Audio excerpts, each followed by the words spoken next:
Bon, là, on a l'ami Pierrot qui nous a rejoint, qui était l'as du frein à main il n'y a pas longtemps.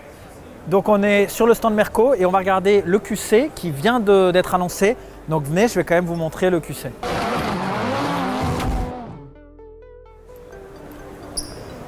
« 100% électrique, grosse concurrence Tesla Model X, qui a un intérieur qui est évidemment 100 fois mieux fini.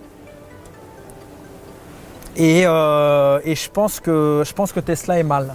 Parce qu'honnêtement, esthétiquement, extérieurement, on en pense ce qu'on veut. Moi, je ne trouve pas ouf, mais notamment, bon, voilà, il n'est pas ouf, mais il est quand même mieux que le Model X. Il est mieux que le Model X. Clairement. Et puis à l'intérieur, mais ça n'a rien à voir. La finition du truc, voilà, là on est sur du… Bah ouais, là, ils sont allés loin. Donc je pense que là, ils vont plus vendre un Model X en attendant qu'ils fassent… Moi, c'est les feux arrière que je trouve vraiment moches. Voilà, c'est plutôt l'arrière de lequel je suis pas fan. Mais sinon, ouais, il y a eu, franchement, en tout cas, l'arrière est vraiment moche. Tu vois, moi, c'est le contraire. Ouais, mais c'est marrant parce qu'il y en a qui trouvent que l'avant est moche et l'arrière est bien. Et non, moi je trouve ça, voilà. Bon, ben, comme quoi les goûts et les couleurs, ça se trouve dans 2-3 ans, je dirais, en fait, l'arrière est magnifique. Donc je sais que j'ai changé, notamment Continental GT, comme beaucoup, je l'ai trouvé horrible et maintenant je la trouve superbe. Je parle de l'ancien modèle, du premier modèle. Donc voilà, les goûts évoluent, les styles changent. En tout cas, l'intérieur, on se sent vraiment bien, alors que dans une Tesla Model X, évidemment, enfin voilà, pour ceux qui ont vu les intérieurs, c'est du plastoc, quelques Komodo Merco des années 2010. Donc franchement, ouais, c'est bien mieux là. On va encore dire que j'aime pas Tesla, j'adore Tesla, mais bon, voilà, faut être réaliste aussi, il faut pas être un fanboy. Donc là, on a le lancement de la nouvelle A35, c'est l'intermédiaire avant de la nouvelle A45. Donc on a moins de chevaux que l'ancienne, on est avec 306 chevaux, mais c'est un petit peu comme la 43, la 53. Maintenant, ils font des gammes intermédiaires AMG, et donc là, on a 306 chevaux. Voilà, ça montre un peu ce que va être la prochaine, qui risque d'être encore plus énervée en A45, qui forcément dépassera les 400 chevaux. En tout cas, c'est un modèle tout nouveau et qui fait bien plaisir. Moi, ce que j'aime, c'est l'aileron déjà à l'arrière, enfin le becquet exactement. Et on retrouve évidemment tout l'habitacle avec cet écran qui est en deux là, qu'on a sur la nouvelle classe 1, qui est assez bien fait. Et puis voilà, avec des petites touches de lac pour le côté AMG. Mais regarde l'arrière aussi, comment c'est ouf. En fait, j'adore l'identité visuelle, j'adore l'arrière. Toute cette partie-là, ici, les sorties. Là, on est sur du gros diffuseur. Franchement, elle est vraiment stylée. On va se mettre à l'arrière de la Mercedes Maybach R560 4MATIC. Et je vais vous dire ce que j'en pense tout de suite. S560. Bah oui. Ah ouais, d'accord. Putain, c'est ouf. oui. Ah, t'es vraiment à l'arrière sur un siège. Ah oui, je suis obligé de fermer pour… Mais regarde, t'as ça. Et ça, regarde, là, ça sort. Et après, je le lève. Ah, t'es comme en avion.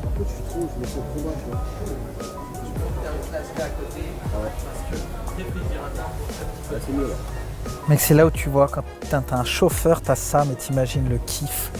On te dit, ok, tu vas faire genre, tu vas à la campagne, tu fais genre 1000 bornes, t'es à l'arrière, t'es au top. Ça, je kiffe. Mais Pierre, t'achètes ça en occasion dans 5 ans, ça vaut plus rien.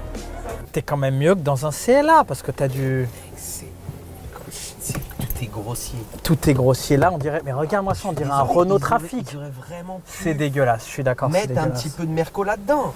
Ils ont rien mis de Merco, c'est dégueulasse. Bah t'as le volant, le volant est bon, ouais. Ouais. Ça, regarde la grossièreté. Ça, c'est du Renault. Ça, c'est du Renault. Il a été fait en partenariat avec Renault, c'est un Alaskan le truc, non? Ça, c'est un Alaskan. Ah ouais, c'est un Alaskan. Regarde, même ça, c'est dégueulasse. C'est… Ah non, je préfère un Ranger ou un Hilux. Ouais, à ce moment-là, tu payes vraiment pour ce que t'as. Ouais, donc celui-là, déjà, on l'élimine. Viens, je vais te montrer, on va aller voir le nouveau G.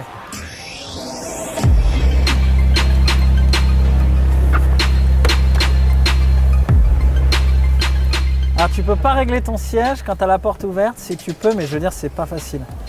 Alors là, tu vois… T'as un petit upgrade. T'as un petit… Attends. Ouais, mais t'es pas… Bah, ça reste un G, le problème c'est que t'as pas de place. Moi j'aime bien avoir de la place aux épaules.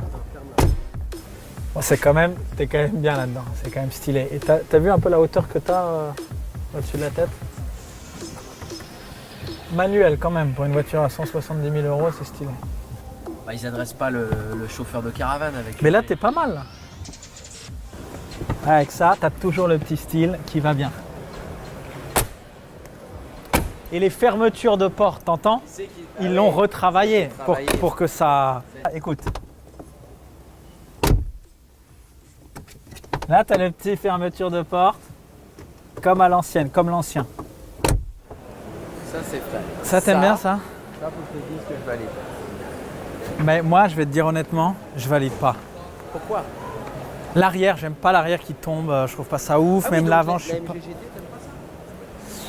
C'est différent, parce que, ben oui, mais c'est sur une voiture qui est avec un empattement plus réduit. Non, c'est... Ça, j'aime bien ça quand même. Tu vois ça? Ouais. C'est un peu... Carbone. On va aller voir BM, il y a la nouvelle série 3. C'est parti.